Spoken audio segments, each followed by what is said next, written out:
Welcome to Season 3 of the Knack 4 Business Podcast.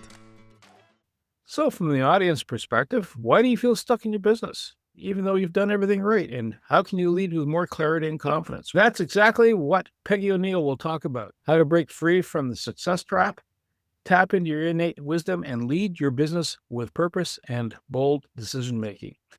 Peggy's journey began in law, practicing for over a decade before realizing her true calling, helping individuals and organizations create meaningful, lasting change. For more than 20 years, she coached leaders, facilitated workshops, and spoke on global stages, guiding others to unlock their full potential. After years of success, an unshakable sense of dissatisfaction led her to step away and seek deeper clarity. 11 years later, she found the answer in ancient wisdom traditions, discovering that true leadership and fulfillment come from within. Today, with her wisdomary leading approach, Peggy empowers change makers to lead with clarity, work with purpose, and transform bold aspirations into real-world results. She's the founder of Democracy Is Us, a grassroots, nonpartisan initiative fostering civic engagement for the common good, a certified integral master coach, and former attorney. Peggy's career includes serving under Bill Clinton as Arkansas State Purchasing Director and later in his presidential administration. Peggy, welcome. What's your favorite quote or saying, man? I'm thrilled to be here with you two today, Bernie and Wayne. My favorite quote is from Howard Thurman. He's an American philosopher and civil rights leader. He says, "Don't ask what the world needs. Ask what makes you come alive and do that." Because what the world needs is more people who have come alive.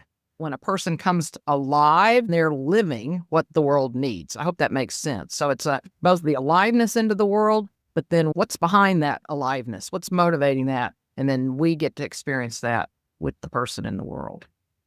What's your business tagline? Lead with wisdom. That's a really interesting approach. And in fact, brings me to the first question. You changed careers. You're in the legal profession and then you left that space. What made that happen for you? Actually, I had taken some human potential training programs, been real involved with them, and they offered me a job. It wasn't like this big deliberate decision. They offered me a job, and I thought, practicing law is okay, but this sounds like a real adventure. I was ready for some aliveness instead of just doing the thing. I was very good at practicing law, but it was just okay. So I thought, let me go do this aliveness. In retrospect, as I started working with this training company and taking coaching courses at the same time, I realized it was a natural transition for me, wanting to help the world be a better place and helping people get along. And of course, as we know, law is not really oriented that way, but that's all I knew at the time, was that practicing law might get us there. And so this was actually a natural stepping stone into being in the world and offering services in a way that was really the kind of difference I'm going to make. I love your company name, Wisdomary. Unpack that for me. Sure. So what I'm talking about with Wisdomary and Wisdomary leading is that most of us live in the world and we've been conditioned to be very rational oriented about how we make decisions, how we live our lives. We focus a lot on our thinking. We focus a lot on our emotions. We focus a lot on what's outside of us, all the bright, shiny objects out there in the world. And we pretty much let that define what we're going to do, what we think about ourselves. And so Wisdomary means that we actually turn around and look within and look at what our true wisdom is, what it knows. I think most of us feel like there's a force larger than ourselves. So we start accessing that force that's larger than ourselves, looking within, listening to what matters to us, what our wisdom is, or what the universal wisdom is that's wanting to express through us, and then leading our lives with that wisdom. As you describe that, and recalling from the introduction, you found the ancient wisdom. How does a person, if they're feeling stuck, they're successful, they're not, that satisfaction goal hasn't been achieved. Either they end up pushing harder or they just feels hollow. How do they open that door, open that hood going, hey, this is what you got to do. This is how you become unstuck. Yeah. So one of the reasons we get stuck is that When we're very young, we start taking on labels. Like I'm a good student. Over time, it's maybe I'm a lawyer. Now I'm a coach, or I'm an executive. I'm a CEO and I'm supposed to be successful. We take on these labels and then we keep trying to live up to the labels. So we stay in the loop of asking ourselves, am I being successful yet? Am I being validated yet? Do people like me? Do I feel secure yet? And so we keep assessing how we're doing against all these labels and expectations that have been programmed into us and that society wants. And that keeps us in a loop of constantly doing that. People hardly ever, I've never had a client that had defined success before. Never. So the one thing is to define, what do I even mean by success? And so that helps a little bit then to start being able to break out of the loop, because then I start, oh yeah, so what do I really want for success? What does that mean? And that helps us start getting out of the loop. Back to the wisdomary approach, which is just turn around and to ask my inner wisdom, not my head, but my heart, my gut. What do I really want? First, we have to realize we're in that loop. We're in that cycle of trying to keep our ego satisfied, trying to do what everybody else thinks is right. When we see we're doing that, then we can start asking deeper questions. What do I really want? What does success really mean? And that starts getting us unstuck. You speak about listening beyond conventional thinking. Tell me more. Yeah. So we really have three forms of thought. One form of thought is very useful. Maybe preparing for us being together today. You thought through, I thought through what are some things we want to be talking about. Or in our business, we use thoughts like putting together a budget. What should the numbers be? What do I want to say at this meeting? Maybe writing a speech. How do I want to organize a meeting coming up? That way of thinking is very useful. We all need that. There's another form of thinking that, again, back to the loop, keeps us in the loop, but also is pretty conventional. We pay attention to our thoughts about ourselves. Like, how am I doing? Oh, I'm a good leader. I'm not a good leader. I'm not being successful. Am I being good enough? We're paying attention to this narrative about how we're doing and also how other people are doing. And those thoughts typically aren't useful. They're all judgmental opinions. That's conventional thinking. We want to take our attention away from that. We have trained our minds to focus on out there and assessing at what's out there. In fact, I encourage everybody to turn off all of your notifications, all of those dings, any kind of notifications, because that keeps retraining the mind to focus out there away from our wisdom, but to focus on all the dings that we get, the bright, shiny objects, how other people are doing, and so on. So those are two ways that are conventional thinking. And then the third way that is listening beyond conventional thinking is a third form of thought where we notice we're doing the other two. We do what I call relax our focus of attention. We take our attention away from that. We start retraining our mind to not focus on our thoughts, and then also not pay attention, except when it's necessary to write an article and so on, those kinds of thinking. But to actually be still and pay attention to thoughts that just come to us out of nowhere. We've all had that. Where'd that idea come from? Wow, how did I come up with that? We want to spend more time and focus in that space, listening beyond conventional thinking to listening for what comes out of nowhere, to what's emerging, what wants to happen, what ideas are possible. You mentioned you have to realize what's happening inside and you're doing a reevaluation. I'm thinking back to when I was a teenager, my 20s, 30s, and 40s. Each of these times, things are different. What's happening around me, whether I'm in school, starting work, doing well, family, etc. These are all cycles. Do you find that satisfaction piece? Does it stay with you all the way through? Does it change as things? Do you have to do that kind of rejigging going, okay, now I'm a parent. My obligations are different. Does that shift things around, or is there a core principle that follows you all the way through? The core principle of who you are, Core principle of who you are, even the fulfillment piece. When you're 20-something, the fulfillment piece might be, let's go to Bali. And you with a crew of people, or going to college and university. And then when you're in your 50s and 60s, I want to go to Bali because I haven't been. But less peace, right? Good. So back to the wisdomary leading, and the approach that I work with people on is to realize that if we quit focusing on thoughts and goals so much, but actually look inside ourselves, we can discover that we already experience a sense of fulfillment. A sense of fulfillment is always present with us. We're looking to create a goal for us to be fulfilled, and realize that a lot of times the goals we create are based on trying to please other people, trying to keep up, do things that are consistent with the labels that we've identified with. And when we could realize, oh, I'm not those labels, that's not who I am. And then we start asking different questions like, what matters to me? How would I live my life aligned with what matters to me? And then by definition, I start experiencing that fulfillment and meaning because I'm looking at the inner wisdom that's guiding me, the inner wisdom that says, oh, here's what to do next with your life. It's an automatic sense of fulfillment because I'm not looking to do something to get myself to feel fulfilled. A lot of people are told, go find a job that makes you happy. That's an incorrect understanding of the world.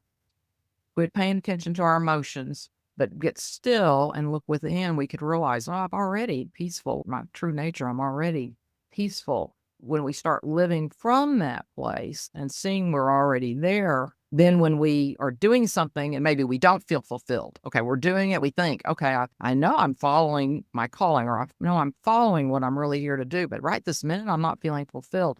Oh, what I'm doing is I'm paying attention to all my thoughts, my judgments, my opinions, other people's thoughts and judgments and opinions.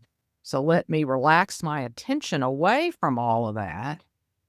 So I'm not paying attention to all those thoughts and beliefs and emotions, and I'm relaxing. I realize, oh, yeah, I do experience fulfillment right now. I know, even though it's challenging right now, I know what I'm up to is what I'm meant to do. And then again, by definition, we feel fulfillment, meaning, purpose.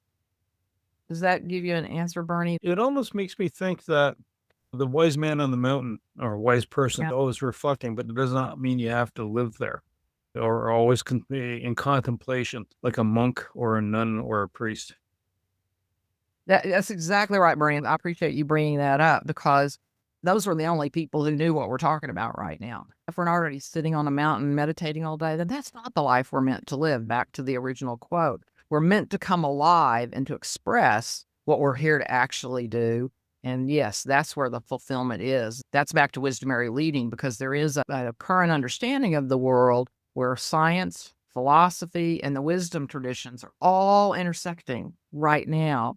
That we're all intensely interconnected, that we're all influencing everything and everybody all the time, and starting to become more aware of that, then that helps too with the fulfillment because now I'm not so alone. I start realizing, oh, yeah, I'm really connected with everything. And so that has a lot to do too with those experiences that we're all looking for, but through wisdomary leading and this wisdomary approach, and again, really pausing and not listening to thoughts and turning and looking within. What do I want? What matters to me? And then we wind up having experiences similar to those guys on the mountain.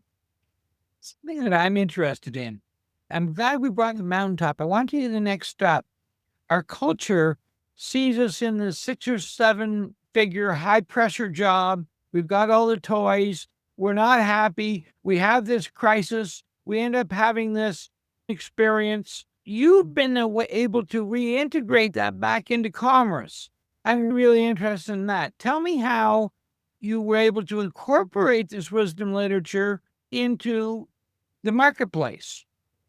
Yeah. So one thing is studies have been done on this for years, that people that are happy make more money. People that are happy make a lot more money in sales. So that's been around for a really long time. And now integrating this wisdom piece into our lives, and instead of letting our sales goals hit or miss, decide if we're going to be happy or not, and realizing everything we've said so far, I'm going to quit focusing on my thoughts. I'm going to quit focusing on my labels, how I think I'm doing, and I'm going to search within. What do I want to accomplish? What would that look like? How would that align with what matters to me? How I want to live my life? How I want to be with other people? What I actually want to be doing? Guess what? I'm experiencing that happiness. I'm experiencing that fulfillment. So that's the most attractive energy there is. We want to be around people like that. If an organization builds a culture with that in place as well, then they're going to attract more business and the employees are going to be happier. It's actually a no-brainer, given what we're talking about right now, that wouldn't you want to be operating from this place of wisdom? Because you're going to start off feeling happier, being happier. Now, there's still going to be plenty of challenges, but we're going to be engaging with them in a different way from okay, this is a challenge for me right now. What is there for me to learn here? What is there for me to discover that will help me then? Because any of these challenges, when we move through them, then we're more expansive in the world. We've got new ideas, new insights, because the new insights are actually what changes things. So now I'm enjoying my work more because my focus isn't on how am I doing? My focus is on what am I doing? How am I being? How am I creating that? I have my own story about this. I was running a training center in New York, and the owner of the company said they never had a training center in that bad a shape turn around. If they'd known that when they asked me to go lead the center, they would have shut it down. I was the leader there, turning it around, and I did exactly what we're talking about right here. I was so focused on goals. Oh, we've got to meet our goals or I'm going to get fired. And finally, I gave up. I said, you know what? I'm not meeting my goals, so I'm going to do what I always wanted to do. I'm just going to love my coworkers, not touchy-feely. Hopefully you can tell by how I approach things. I'm very grounded, practical, very going to get things done, but I realized this just isn't working. And so once I took my eye off the goal and started letting myself really care more about people, focus on what they want, help them discover what they want, guess what? We turned it around. That was the key. Back to your question, Wayne. That's the key, is turning around, looking at our heart. What do I really want? How do I really want to be with other people? Is actually what's going to help the business be dynamic, creative, meeting the moment. With wisdom, we're also paying attention. What's the world wanting right now? What's emerging right now? What needs to happen right now? Doing it from this intuitive place helps us meet what the market's looking for.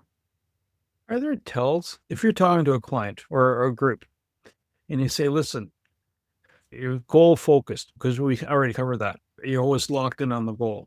Are there any other tells or indicators that if you start seeing these are the primary drivers right now in your life, that you're overwhelming yourself, pushing yourself into a corner you don't have to be in? Are there any tells that you can describe? Yeah, returning to the goals, I'm practical. Another analogy is basketball. If I looked at the scoreboard all the time, I wouldn't be a very good player. I got to play the game hard and occasionally look at the scoreboard. So we're not throwing the baby out with the bathwater. We still want goals and we're going to look at goals, but we're not letting the goals drive how we're feeling and drive our actions, but more like checking in with how am I doing? What do I need to shift? Playing the game all out, meeting goals. We're more likely to meet them, like we said. But anyway, back to the tells. So that's one thing. Am I just so focused on goals? Am I analyzing things? How can I get control of this? Well, a real tell is when we're trying to get control, when we're overwhelmed. Another tell is that we're not relating, we're not connecting with people. We're more ordering people around. We're actually feeling this overwhelm and we're probably not planning. A key to not being overwhelmed is planning and planning well. So we're probably not planning if we're feeling overwhelmed. We're probably not taking care of ourselves either. So exercise, relaxation, even though it seems so counterintuitive. Wait, I've got all this I'm so overwhelmed. I can't relax. I can't rest. And yet if we started thinking of health as a business asset, wait, my health is a business asset. If I'm not healthy, then my business isn't going to be healthy. Those sorts of things can help us see we're overwhelmed as if all we're doing is working and we're maybe not being as nice as we used to be with our employees, coworkers, or clients. And then we're distant. I still like the beatings will continue until morale improves. I have actually been that kind of leader before, but I've learned my lesson. That does not work. Great, Wayne. Thanks for adding that. One thing I love to use actual examples. Can you give us a picture of one client who wasn't and then was and got released and came up with a wow? One of my clients that took on this approach to lead was a shareholder in a law firm.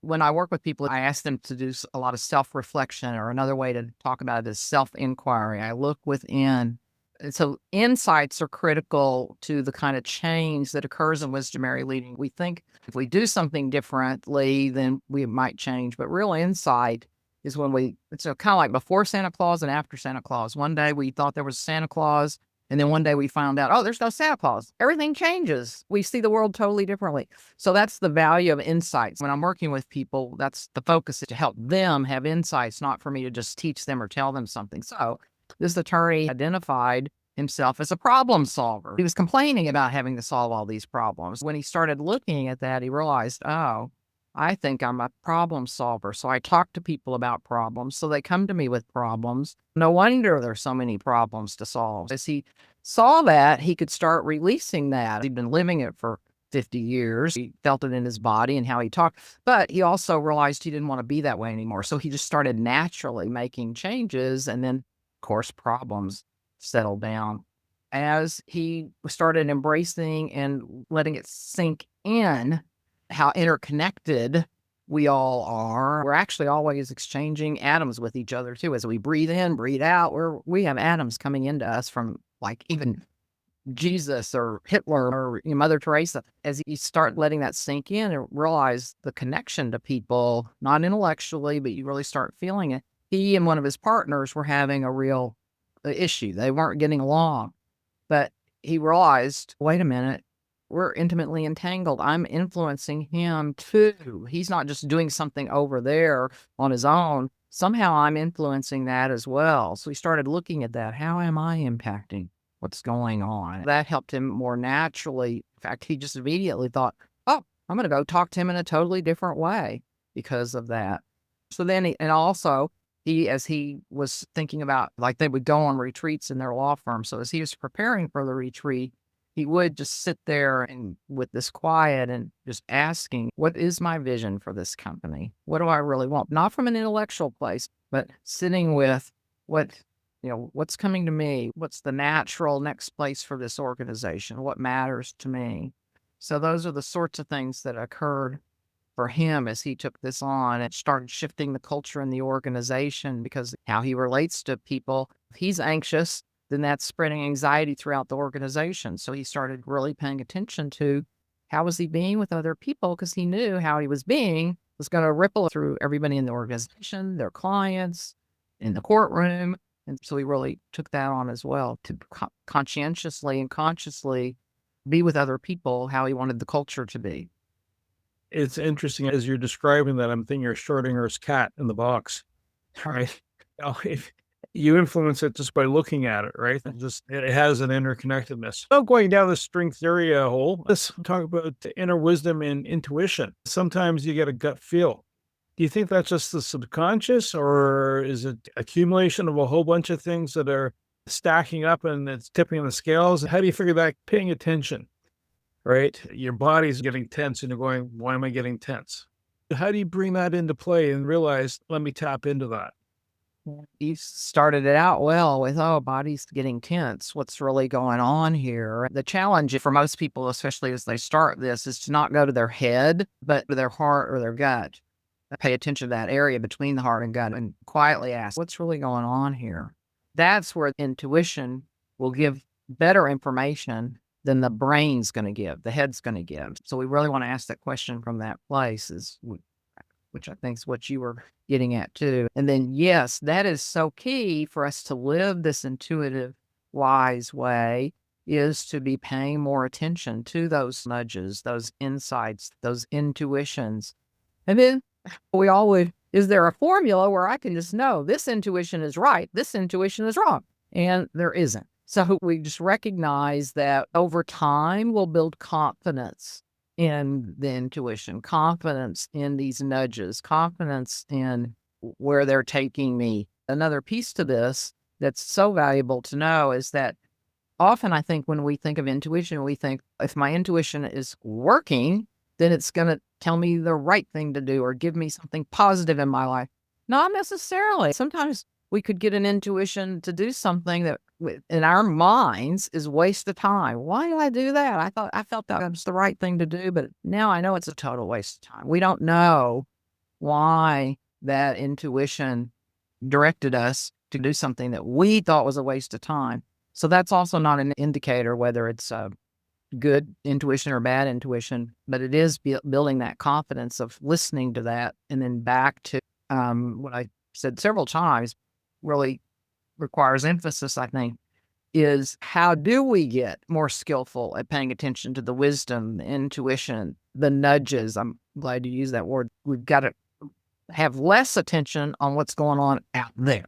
All of the busyness, noise, dings on the phones, computers, and watches. Relax our attention from all of that. That relaxed attention is such an important practice. It can seem challenging at first for people, but we all do it all the time. We've heard somebody go on and on. We're talking to them, they're going on. And then we get tired of listening. We withdraw our attention. Our mind goes somewhere else. So that's what I'm talking about. We notice, I'm getting caught up in all the activity out here.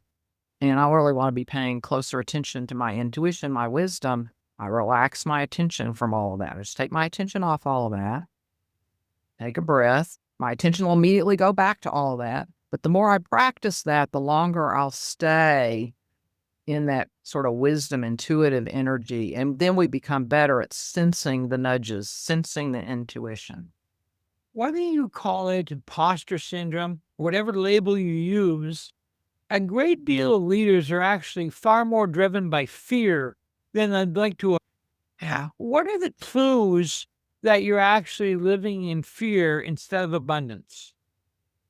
One of them is trying to get control, trying to make things happen, not trusting life. Also, it can show up in procrastination. Staying busy is another way that we tend to work with fear. How do we know we're in fear? And staying busy is another one. When we're with other people, we may not be really connecting with people. We can notice that we're more in our head, trying to control ourselves, control life, and that tightens things. Actually, staying in the fear is restrictive energy, constrictive energy. So we can't be as creative. We can't be in relationships in the way that going to lead again to happier people, the more sales, the more business. It's a constrictive kind of energy that restricts the flow of ideas, creativity, abundance, because all of that's abundance. But then the same thing with money. It keeps money from coming to us. It seems weird to say, but it does, because we're not open. We're not being in fear actually pushes things away. If we're around somebody that's afraid, it gets us afraid. We stay away from it. So by working with the fear, seeing the fear, what do? Fear won't ever totally go away. A lot of people are taught to try to change emotions or get rid of emotions. We can't. We can read an article in the paper in an hour and all of a sudden all this fear comes up. We can't control our emotions, but we can notice when we're in an emotional state like fear and remember everything we're talking about. Yeah, it's not going to be useful for what I want to do. If we just look at the fear, self-inquiry, self-reflection, what's really going on here? Not use our head. Really look at the fear. Often the fear will dissipate pretty quickly because it's getting looked at. If we look at them instead of avoiding them, denying them, pushing them away, resisting them, then when we look at them, we might have some insights like, oh, yeah, well, I'm so fearful because the last time I tried something similar, it failed. Okay, that was last time. This is now. So really inquiring into what the fear is. We can feel the fear. It's going to come up, but instead of focusing on it, relax attention.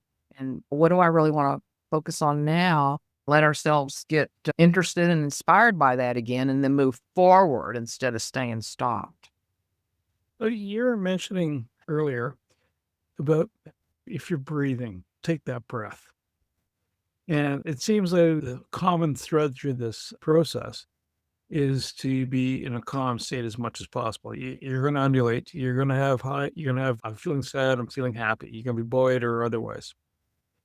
How do you, in your program, get that person to recognize and then go, okay, I got to find a way to dampen this down. I'm going the wrong way. I need to have a balanced mindset or a calm state. How do you get them into that calm state? Again, if we're doing the wise person on the mountain, legs crossed, fingers pointed up, eyes closed, and doing a certain breathing. That's humorous in a way, but how do you get a person that's sitting in an office or they're in a meeting in front of other people or they've stepped back for a minute or two? A couple things. One is, and I hear how that was heard, it's not necessarily about always being in a calm state. Frankly, we're always in a calm state. I'll come back and explain that in a minute. Our background state is calm. As part of it is knowing that. It doesn't mean we're always going to show up in a calm way, because maybe we're inspired, motivated, energized, and excited. It's coming from a place of calm, not from trying to make something happen or be in control, but the motivation, the underlying energy and experience of the inspiration and the loudness and the excitement.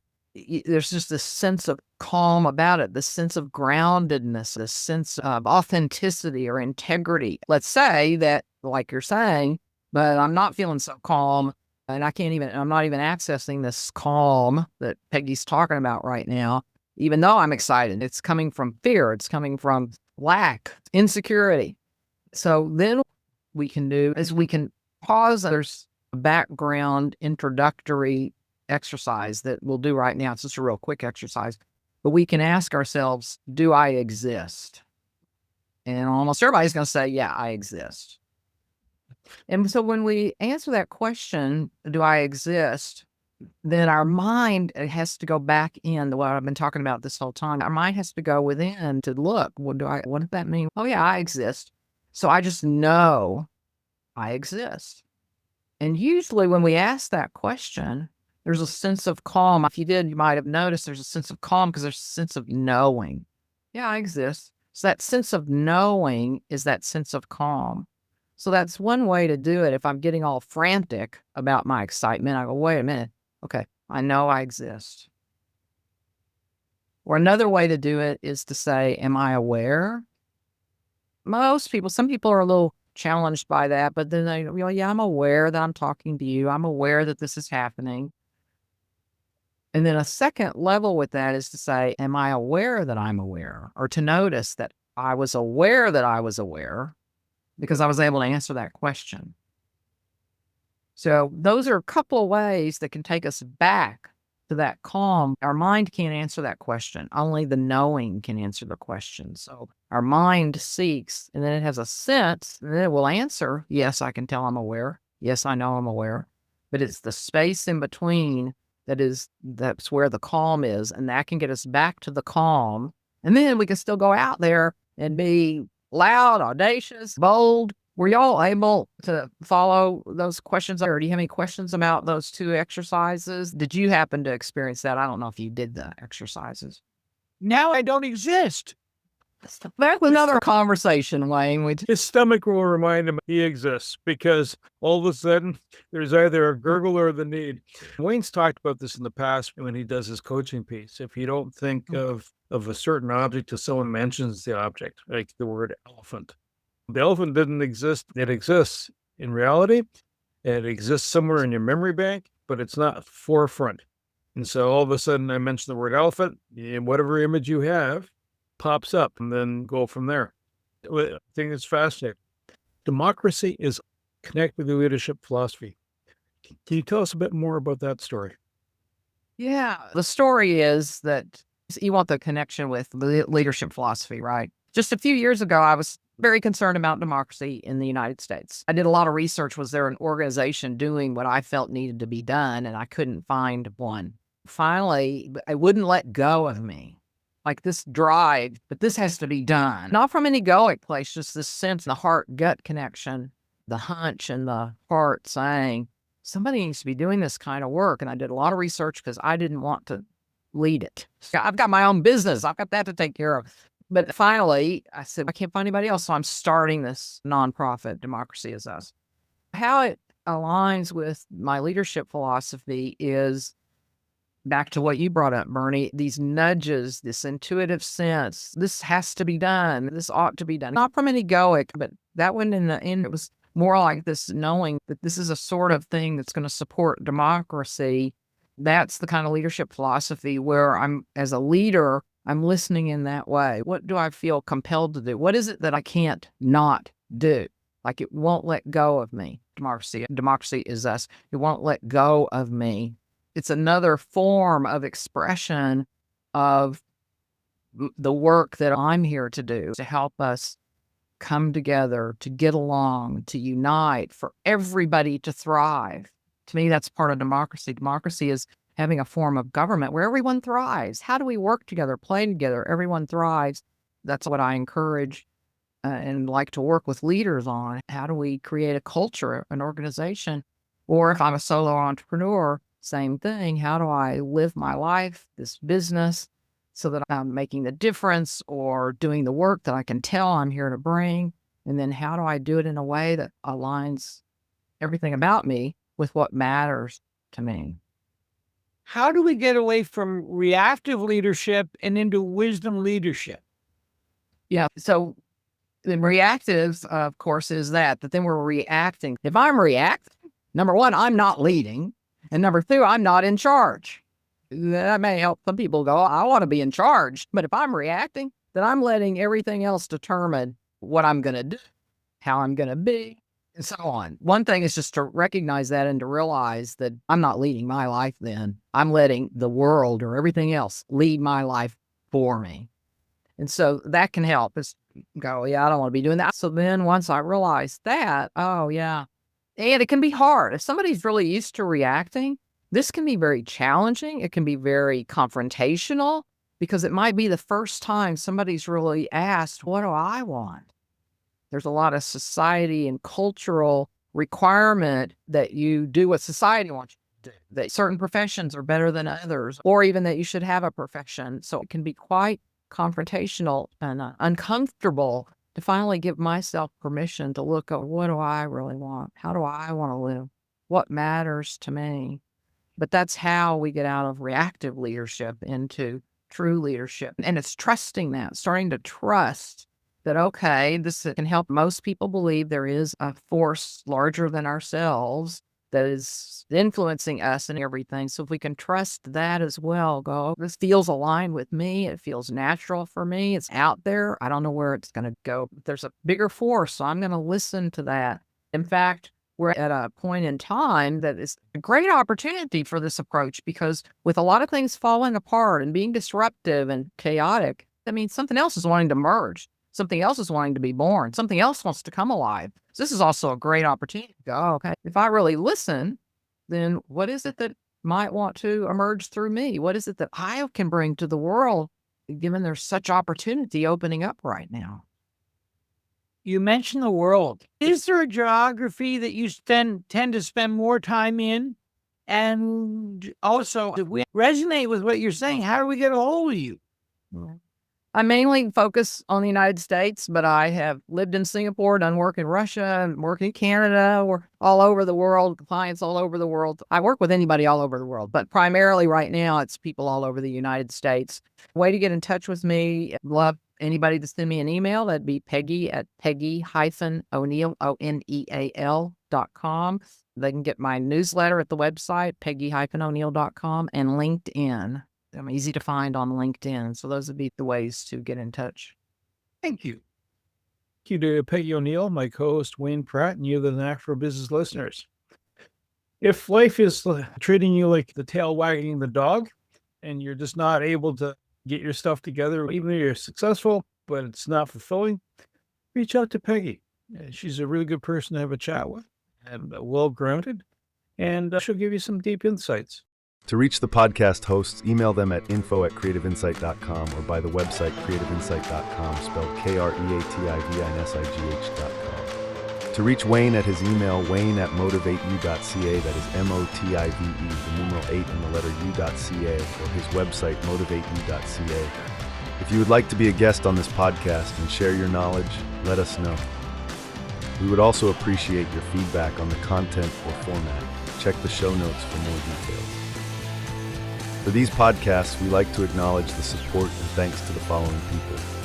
Carl Richards from Podcast Solutions Made Simple, a renowned podcast expert. Fred Crouch, who is the Property Wizard podcaster, where Bernie is a co-host. Jovan Strika from At Hive, a co-working space that is more than just a space. Then Melanie Weber, Bernie's invaluable business partner, and Wayne Pratt from Motivate You Inc., who serves as both a coach and co-host of these podcasts. Disclaimer. Please note that the Knack for Business podcast episodes are meant solely for educational and general informational purposes. The information and opinions contained within are not intended to be professional advice on any subject matter.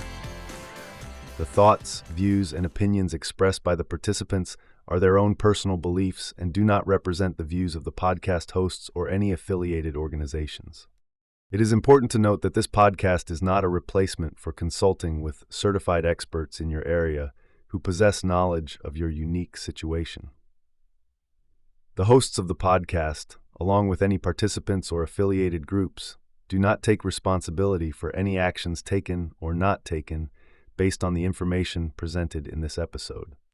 It is highly recommended that individuals seek guidance from their own personal advisors in fields such as accounting, law, or other pertinent areas prior to undertaking any actions or making decisions that may impact their financial, legal, or other aspects of life.